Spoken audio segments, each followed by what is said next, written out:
주영진의 뉴스 브리핑 정치권 소식으로 시작을 하겠습니다. 잠시 뒤에는 안철수 국민의당 대표가 출연할 예정입니다.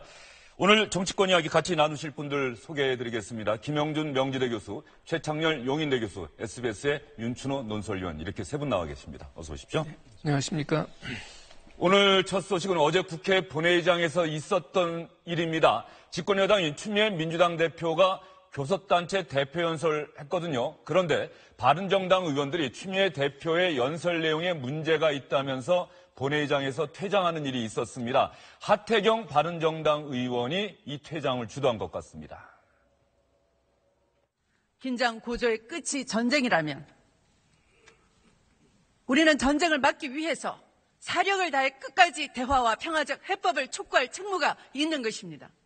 정부는 어떤 경우에도 한반도의 전쟁을 반대하며 대화의 노력을 중단하거나 포기해서는 안 될 것입니다.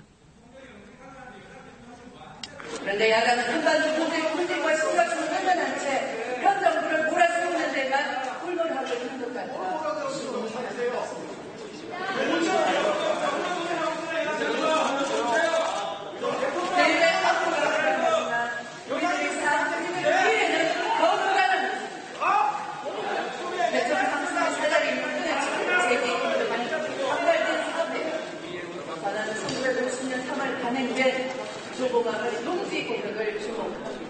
하태경 의원이 추미애 대표가 문재인 대통령에게 정면 도전하고 있잖아 이렇게 얘기를 하고 있네요. 네. 왜 그렇습니까? 지금 문재인 대통령이 북한의 6차 핵실험 관련해서 이제 정말 차원이 다른 그런 제재를 해야 된다라고 하는 그런 인식의 전환을 좀 보여주고 있지 않습니까? 그런데 어제 있었던 국회 대표 연설에서 추미애 대표는 12번의 대화라고 하는 단어를 사용한 데 비해서 규탄한다고 하는 표현은 한 번밖에 쓰지 않았어요. 그러니까 여전히 대화와 타협 뭐 이런 쪽에다가 이제 방점을 찍고 있는 거죠. 그거에 대해서 여당 대표가 대통령과 전혀 다른 인식을 하고 있는 거 아니냐, 전혀 다른 말을 하고 있는 거 아니냐라고 항의한 것이 항의하면서 이제 하태경 의원을 비롯해서 바른정당 의원들이 이제 퇴장을 했지요. 예, 하태경 의원이 추미애 민주당 대표를 향해서 발목 대표다 뭐 이렇게 부른다는 얘기도 있어요. 대통령 국정 운영에 발목을 잡는 여당 대표다. 물론 하태경 의원의 주장이긴 합니다만 어제 본회의장에서 하태경 의원의 저 외침 그리고 바른정당 의원들의 퇴장 어떻게 생각하십니까, 김 교수님? 정부 여당이라는 표현을 쓰고 있거든요. 정책의 일관성이라는 것이 상당히 중요하다. 딴 것도 아니고 국가가 위기 상황에 처했을 때는요. 청와대와 결국은 집권당이 한 목소리를 내야지만이 국민들이 불안해하지 않는데 대통령은 물론 이제 대화 정책을 피다가 6차 핵실험 이후에 아주 강력한 지금까지 우리가 차원이 다른 대응이 필요하다는 얘기를 하신 거예요. 했다 이거예요. 그렇다고 한다면 집권당의 대표는 그것을 받아들여서 정책의 일관성을 유지할 수 있는 기조로 대표 연설을 해야 됨에도 불구하고 저런 식으로 엇박자를 낸다고 한다는 것은 이거는 집권당 대표로서의 자격이 없다. 한마디로 얘기해서 이것 자체가 바로 국민들을 굉장히 불안하게 하는 것이고 큰 틀 속에서 보면 저는 어저께 추미애 대표의 연설을 보면서 1937년도 영국 보수당이었었던 체인벌린이라고 하는 이 총리가요. 예. 당시에 나치와 관련돼서 유화 정책을 폈다가 결국은 처참하게 실패했던 것들을 떠오르게 하는, 다시 얘기해서 지금은 단순하게 대화를 갈 것이 아니라 지금 이 상황 속에서 가장 적절한 조치가 뭐냐를 청와대와 집권 여당이 한 목소리를 낼 수 있는 그런 성숙함을 좀 보여야 할 때라고 봅니다. 예. 최 교수님 어떻게 보셨습니까? 글쎄 어제 그 하태경 의원의 얘기가 대통령을 모독하고 있다. 그리고 대통령에게 반길들고 있다라고 얘기하는데 이건 아마 하태경 의원이 이렇게 생각하지 않고 얘기했을 거라고 봐요. 단어적인 표현하니까요. 네. 근데 대통령 모독한다라고 하는 건 일단 뭐 설득력이 없는 얘기하고 그러나 지금 뭐 김 교수 우리 말씀처럼 일리가 있는 얘기예요. 지금 어쨌든 대통령은 상당히 대화와 압박을 병행하자고 얘기했는데 굉장히 곤혹스러워진 건 사실이거든요. 6차 핵실험까지 한 상황이니까.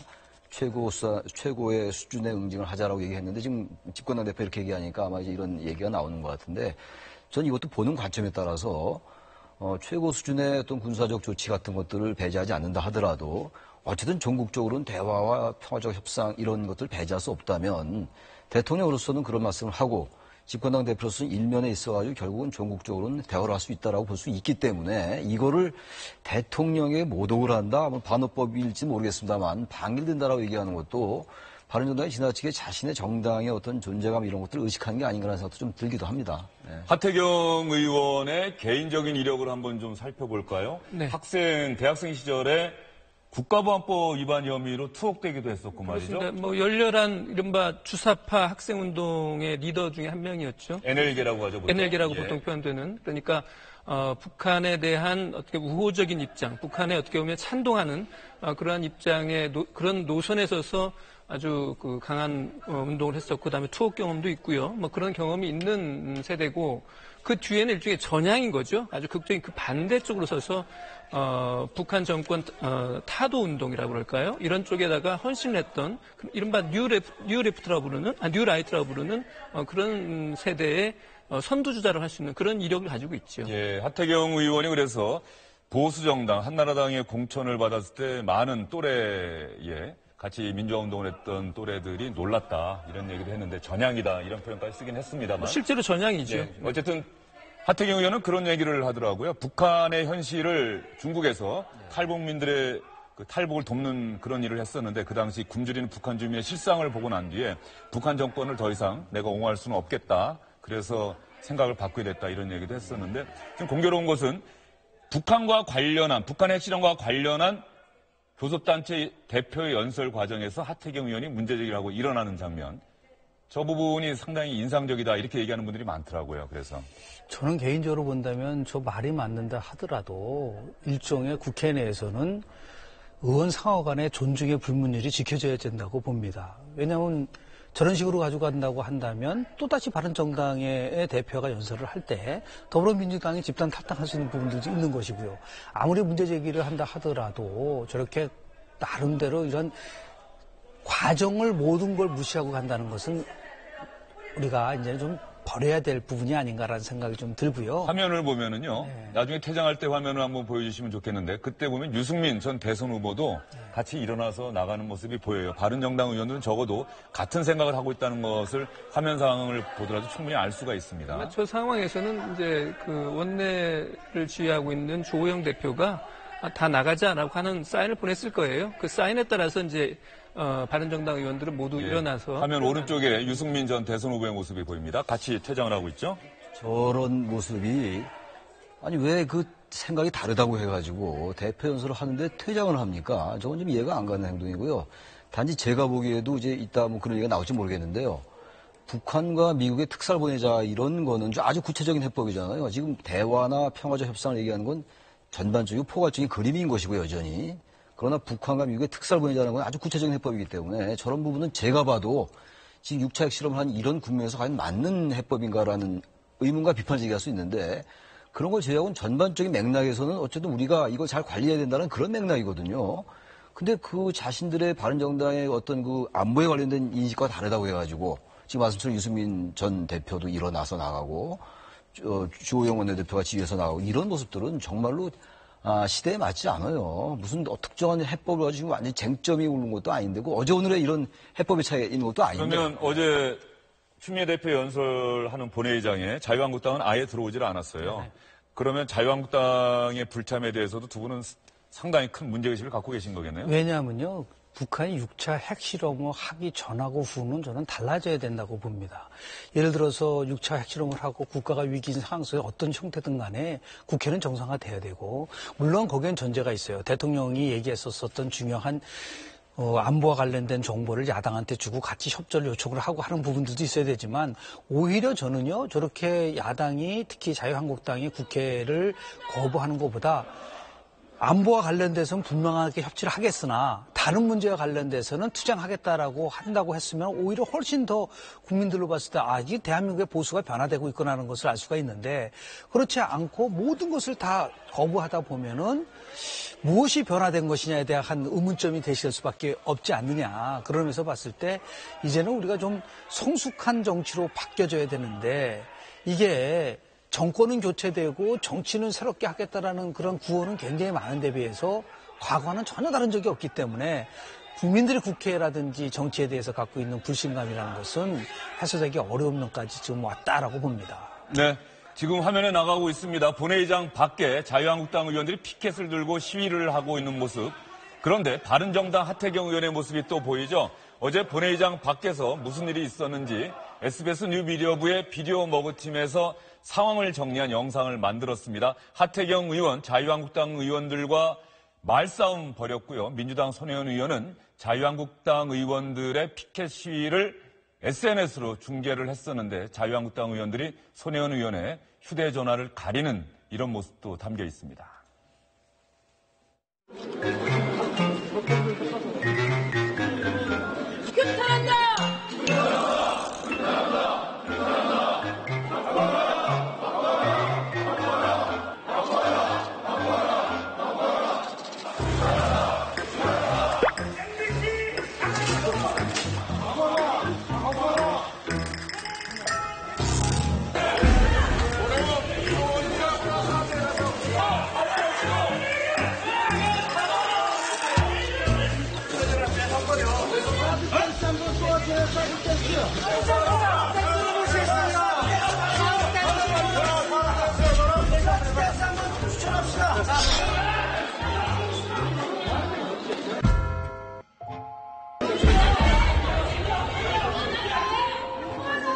다음에 반드시 떨어뜨리라!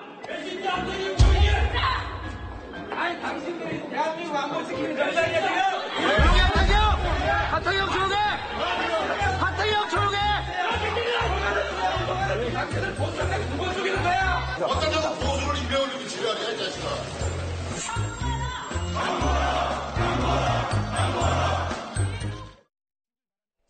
네, 하태경 의원과 정진석 의원의 말싸움을 비디오 머그팀은 짧게 보도를 했는데 사실 저 뒤에도 더 많은 말들이 좀 있었던 네. 것으로 알고 있는데 말이죠. 이제 저 말 뒤에 보면 이제 하태경 의원이 이게 지금 보수 정당을 당신들이 지금 2번 죽인 짓이야. 이 말은 뭐냐면 지금같이 위급한 상황에서 안보가 위기인 상황에서 안보를 제일로 치는 보수 정당이 국회를 벌이고 지금 어디 뭘 하고 있는 거냐. 지금 피켓팅하고 이럴 때가 아니라는 취지로 이제 말을 하는 거겠죠.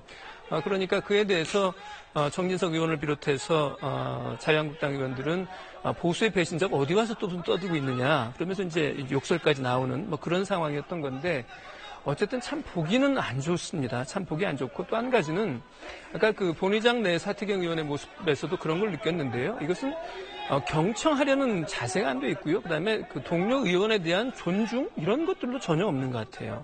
그래서 보면 그 막말과 욕설 이런 것들이 지금 같은 위기 상황에서 우리 국회가 뭘 하고 있는가를 한번 단적으로 보여주는 그런 상황이 아닌가 싶습니다. 윤춘호 의원 얘기는 하태경 의원이나 다른 정당의 의원들이나 다 비슷하지 않느냐 네. 그런 말씀이신 것 같은데요. 어떻습니까? 최 교수님은 하태경 의원과 자유한국당 의원들 간의 말싸움 같은 식구였잖아요, 예전에? 일단 바른정당에서 이제 자유한국당에서 나온 정당이니까 근데 저 부분을 보면서 말이죠. 이런 장면이 하도 많이 연출이 되니까 이제 별로 이렇게 낯설지도 않아요. 근데 어쨌든 새로 정권이 바뀌고 적어도 의회 모습도 좀 달라지라고 기대를 했는데 전혀 이 정치 문법이 바뀌지 않은 거죠. 근데 저는 지금 자유한국당도 그렇고 바른정당도 그렇고요. 바른정당의 하태경 의원이 저런 그 행위를 할 필요가 좀 없다고 봅니다. 아까도 저기 그 본회의장에서 나가는 모습도 그렇고 어쨌든 자유한국당과 지금 하태경 의원과의 생각은 당연히 다른데 거기 왜 그 전열을 흐트리고 그 안으로 돌진합니까? 들어가서 이런 갈등이 생긴 거잖아요. 아까 정진석 의원 얘기는 아까 전혀 이 화면 처리 안 하고 그대로 이제 나오던데 그런 얘기는 잘 우리 사실 술자리에서 잘 안 하는 얘기거든요. 근데 그게 아주 자연스럽게 이렇게 나와요. 그러니까 저분들이 그 정도 인품이 있다고 생각하지 않는데 저도 뭐 정진석 원내대표 잘 압니다만 전 대표 저 정도는 아니라고 제가 알고 있어요. 근데 저런 얘기가 나오는 거는 저런 공간에서 그런 말이 나오게끔 이렇게 하나의 최적화되어 있는 건지 제가 지금 여담삼아 말씀드리는 건데 아주 저런 것들을 해야지 저렇게 이제 언론이 보도하고 해서 뭔가 자신들의 이름이 올라간다고 생각하는 것인지 이게 아주 잘못된 거예요. 그리고 지금 이제 그 자유한국당이 이제 장애 투쟁이니 뭐 이제 보이콧하는 거는 이 안보보다는 그 MBC 사태에 대한 불만 때문에 이게 표출된 거예요. 안보에 대해서 무슨 지금 집권당이 잘못하고 있기 때문에 하는 것도 아닙니다. 지금 적어도 겉으로 표면적으로도. 그러니까 자유한국당이 그 제1야당으로서 체신이 없다 저는 이렇게 봅니다. 뭐 지금 제1야당이 지금 장애투쟁할 이유가 뭐가 있어요? 장애투쟁이라는 건요. 거악 그리고 아주 압도적인 집권당 저항할 수단이 없을 때 야당이 어쩔 수 없이 장외로 나가고 그리고 보이콧하는 거예요. 그것도 하나의 그 야당으로서 수단이죠. 지금 전혀 그런 게 아니잖아요. 압도적인 다수도 아니고. 그렇다고 지금 집권 세력이 무슨 뭐 권위주의 정권이고 독재 정권도 아니잖아요. 단지 야당과 생각이 다를 수 있어요. 근데 국회를 보이콧하고 마치 무슨 완전히 지금 이 세상이 권위주의 정권에 의해서 뭐 국민들이 피폐하다고 이런 걸로 착각하는 게 아닌가. 정말 전 어제가 말을 좀 직설적으로 해서 모르겠는데 완전 시대착오적이거다. 이 부분은 지금 정기국회 열어서 이런 거 다 논의해야 되는 거 아니에요? 지금 여야 간의 보수 생각 차이도 있고 그런데. 예, 최 교수님은 자유한국당의 정기국회 일정 참여 거부를 상당히 강도 높게 비판을 하셨는데요. 자유한국당 MBC 김장경 사장에 대한 체포영장 발부 소식에 정기국회 일정 참여를 거부하기로 했죠. 어제는 국회 대신에 대검찰청과 방송통신위원회 차례로 찾아가서 항의했습니다.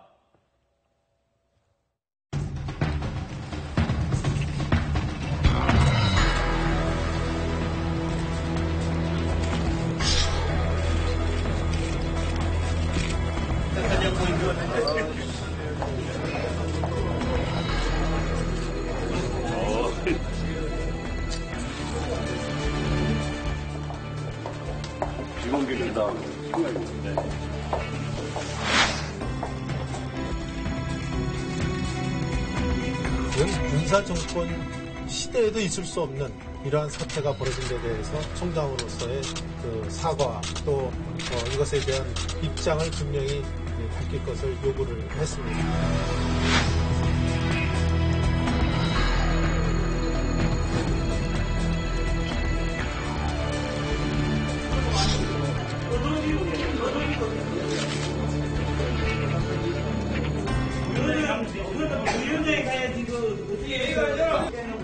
방통위원장은 적폐 세력 1호야.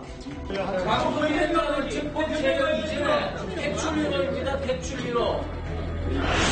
이런 것을 할 때는 힘을 합치는 것이 의원님 여러분들 정말 수고 많이 하셨습니다. 어떻게 할만합니까? 힘나시죠? 네, 자유민주주의의 헌법 가치를 지키기 위해서 우리가 이 의사 일정까지 보이콧해가면서 국회를 뛰쳐나갈 수밖에 없었다는 이러한 여러분의 사명감이 여러분을 신나게 하는 것이 아닌가 이렇게 생각합니다. 여러분 오늘의 소기에 당초 계획했던 것은 잘 그래도 이행이 됐다고 저는 판단합니다. 내일은 우리 고용노동부 장관과 또 청와대를 방문할 계획을 갖고 있습니다. 지금 나온 화면은 어제 화면이에요. 그러면 오늘 고용노동부하고 청와대 항의 방문한다고 하는데 갔습니까? 아니면 아직 전입니까? 고용노동부는 지금 세종에 있으니까요. 네. 서울 고용노동청으로 김영주 장관을 항의 방문을 했어요. 11시 반에 가서. 11시 반에 오전 11시 예. 반에. 그래서 1시 7분까지 한 1시간 반 정도 면담을 했고요. 그다음에 예정으로는 이제 2시부터 청와대를 가서 이제 문재인 대통령과의 면담을 요구하겠다고 그랬는데 그 진행 상황은 아직 확인이 되지 않고 있습니다. 예. 최찬열 교수께서는 자유한국당의 국회 거부를 상당히 강하게 비판하셨는데 자유한국당이 내세우는 것은 MBC 사장을 현 정권이 권력을 앞세워서 강제로 쫓아내려고 한다. 방송을 장악하려고 한다. 공영방송을. 이런 주장을 펴고 있습니다. 어떻게 생각하십니까? 대통령이 수차례 걸쳐서 공영방송의 정상화라는 화두를 던졌고요. 그 연장선상에서 지금 KBS, MBC 사장에 대한 노조의 아주 강력한 반발이 나오고 있는데요. 저는 이제 이런 상황을 이렇게 보면서 저게 만약에 정상적으로 진행이 되면 어떻게 돼야 되느냐라는 부분에 대해서 관심을 좀 갖고 있는데요. 저렇게 현장을 간다든지 가서 면담을 하는 것이 아니라 실은 국회에서 관련 상임위에서 장관을 불러야 돼요. 그리고 담당자들에 대해서 물어봐야지 저런 식으로 해서 가져간다는 것은 물론 보여주는 것은 있을 수 있지만 현실적으로는 실효성이 이렇게 많은 것은 아니라고 보고 있고요. 저게 일종의 다 쇼잉이거든요. 정치라는 것이 아무리 메시지를 전달하고 국민에게 보여주는 것도 있지만 이게 과거에 집권 여당이었을 때 야당이 했던 거를 그대로 답습을 한다고 한다면 그동안 본인들이 얘기했었던 거와 무슨 차이가 있느냐. 마찬가지죠. 집권 여당도 야당했을 때 했던 거를 그대로 답습을 하다 보니까 이거는 뭐 여야 국회의원 모두 다 결국은 집단적으로 기억 상실증 환자들끼리 모여서 정치를 하는 게 아니냐라고 하는 그런 비판을 받을 수밖에 없다. 그래서 일단은 이 문제와 관련돼서 조금 좀 변화를 주는 것만이 아니라 개혁 보수도 얘기하고 혁신을 보수를 얘기한다고 한다면 거기에 걸맞는 그런 행동도 같이 나와야 되지 않는가 생각을 합니다. 자유한국당은 MBC 김장겸 사장에 대한 체포영장 발부와 관련해서 현 정권이 권력을 앞세워서 공영방송을 장악하려 한다 이런 주장하고 있습니다. 그런데 KBS와 MBC 노동조합은 어제자로 총파업에 들어갔죠. 방송 독립, 공정방송, 김장겸 고대영 사장 퇴진을 요구하고 있습니다. 여기서 자유한국당 홍준표 대표가 지금으로부터 9년 전, 지난 2008년에 당시 KBS 정현주 사장에 대해서 비슷한 일이 벌어지고 있었습니다.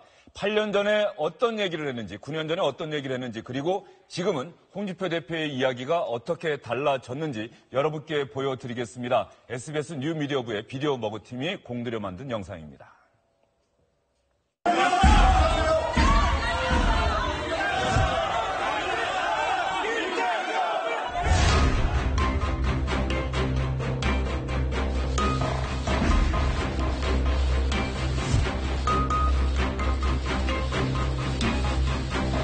이것은 비상계 음하의 군사정부에서 있을 수 없는 언론 파괴 공작입니다. 과연 MBC 사장을 비상계엄도 아닙니다. 그 정도의 사유로 체포영장을 청구한다는 것은 그 자체가 검찰권 남용입니다.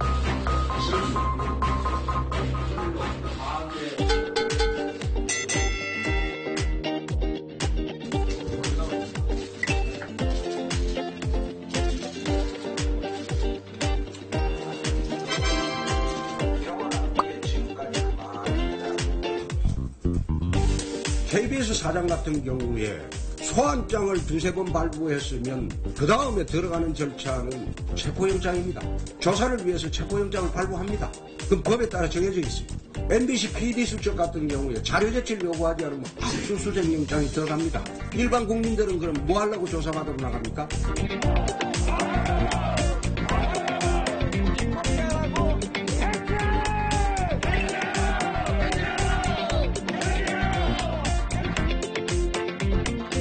소환해서 안 가면 체포영장 발부하도록 법에 규정이 되어 있습니다. 검찰이 나는 뭘 하는 집단인지 모르겠다. 한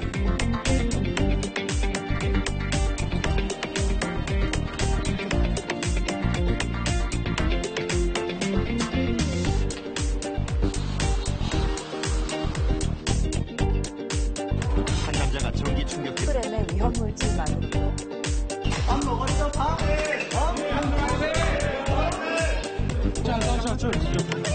그리고 MBC PD 수첩 체포 뭔가 잘못된 것이 있으면 보소 고발이 되었고 검찰에서 불러서 조사하는 것은 그것은 법치국가에서 당연한 일. 나가서 조사를 받고 해명을 하고 난 뒤에 적법한 절차에 따라서 처리를 하면 될 것을.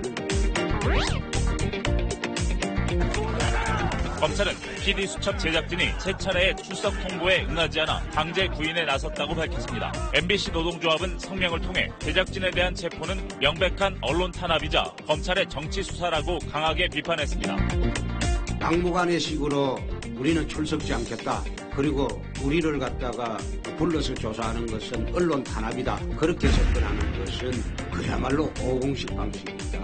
지금 어느 세상인데. 네. 영상이 조금 길어서 저희가 중간에 좀 잘랐습니다. 윤춘호 의원 보시기에 말이죠.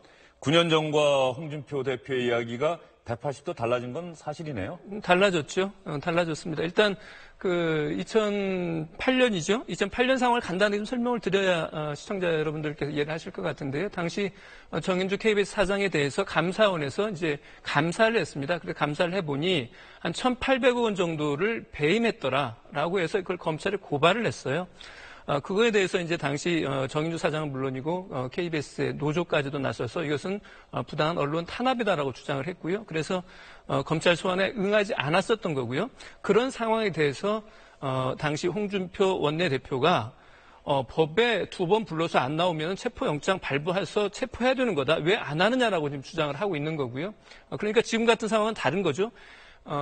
김장겸 MBC 사장 같은 경우에는 3차례 소환 요구에 지금 불응했거든요. 불응해서 체포영장이 발부가 된 거고, 그에 대해서 9년 전과 지금 2017년에 하는 이야기가 홍준표 대표 이야기가 전혀 다르다고 할 수 있는 거죠. 검찰의 전현주 당시 KBS 사장은 검찰의 배임 혐의로 고발이 돼서 소환에 불응하다가 체포영장이 발부됐다. 이번에는 노동청에서 노동법 위반 사건인데 사안에 그러니까 체포의 적정성과 긴급성, 중대성의 차이가 있다는 게 홍준표 대표의 주장입니다. 홍준표 대표는 사안이 비슷해 보이지만 다르다라고 주장을 하고 있는데 어쨌든 간에 명백한 상황은 9년 전 비슷한 사안에 대해서 법대로 집행하라고 했던 당시 한나라당의 홍준표 원내대표와 비슷한 사안을 놓고서 명백한 언론 장악 의도다 이렇게 주장하는 자유한국당 홍준표 대표의 이야기에는 분명한 차이가 있어 보입니다. 그렇다고 한다면 주영진의 뉴스브리핑에서는 고민을 더해봤습니다. 과연 지금은 여당이 된 민주당 9년 전에 그때는 야당이었겠죠. 그 시절에는 어떤 얘기를 했고 지금은 또 어떤 이야기를 하고 있을까? 마찬가지로 방송사 사장에 대한 체포영장 발부 이 사안과 관련해서 민주당의 이야기는 과연 달라졌는지 아니면 비슷한지 여러분께 보여드리겠습니다. 오늘 KBS 이사회가 정현주 사장을 해임 요구하는 결의안을 처리할 거라고 합니다. 법에도 없는 짓을 검찰이 하고 감사원이 하고 KBS 이사회가 하고 있지 않습니까? 자기네들 입맛에 맞는 사람들로 바꿔치기를 해서 그래서 사장을 쫓아내는 일의 꼭두각시로 만들겠다는 거 아닙니까?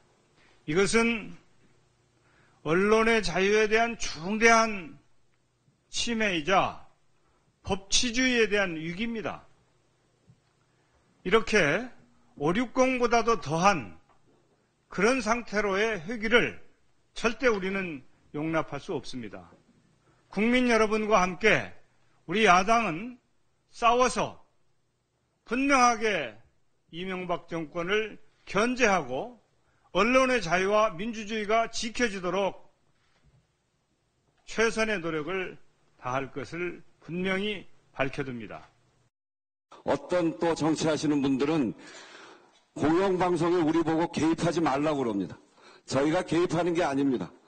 공영방송이 제자리에 돌아가서 권력에 의해서 압력받지 않고 공영방송이 공영방송으로서 국민에게 사랑받는 진실을 이야기할 수 있도록 하려고 저희들이 이야기하는 것입니다. 김 교수님 어떻게 보십니까? 민주당의 발언은 또 어떻게 보시는지 좀 궁금합니다. 제가 집단기억 상실증 환자라고 처음에 얘기한 거와 그런 맥을 같이 하는데요. 다시 정권이 교체될 때마다 언론과 관련된 일이 똑같이 반복이 되다 보니까 특히 공영방송사 사장 문제 관련돼서요. 저는 여당이든 야당이든 참여력을 써야 된다고 봅니다. 과거와 관련돼서 자신들이 한 말에 대해서 책임을 질 수 있는 모습을 보여주지 않고 현재 상황만 보여주고 간다면 절대로 국민을 설득할 수가 없는 부분들, 정치가 진짜 정상화돼야 된다는 것이 모든 개혁과 혁신의 기본이 돼야 될 거라고 저는 봅니다. 최 교수님 어떻게 보십니까? 그 당시에는요, KBS 노조가 정현수 사장에 대한 그 검찰의 수사를 언론 탄압이라고 얘기했던 것이고, 지금은 전혀 반대 상황이에요. 지금은 오히려 노조가 지금 김장겸 MBC 사장에 대해서, 이 영장 청구된 거에 대해서 찬성한 입장입니다. 이게 기본적으로 다르다고 봐요. 그래서 기본적으로는 여야가 바뀌어서 지금 말씀처럼 뭐 기억상실증일 수 있으나, 이 양비론적 관점인데, 기본적으로 중요한 건 공영방송의 독립성을 위해서 지금 국회에 지금 발의되어 있는 방송법 개정이 이루어져야 되고, 단지 이 상황과 그 상황을 단순 비교하기는 어렵다고 생각해요. 지금 이거는 그야말로 스케이트장에 보내고 기자, PD, 앵커, 아나운서들을 완전히 배제했던 것이기 때문에 저는 그때와 동일선상에서 이른바 내로남불을 보기는 어렵다고 생각합니다. 예. 9년 전과 지금의 상황을 같은 기준점에 놓고서 볼 수는 없다. 최 교수님 이렇게 말씀하신 것 같고요. 김 교수님께서는 우리 정치인들이 상황과 처지에 따라서 말이 달라지는 이런 모습이 바로 국민들의 불신을 낳는 것 아니냐 이런 또 지적을 해주신 것 같습니다. 두 분의 말씀으로 가름하도록 하겠습니다. 세 분과는 여기서 인사를 드리고요. 잠시 후에는 안철수 국민의당 대표와 이야기 나누도록 하겠습니다. 고생하셨습니다.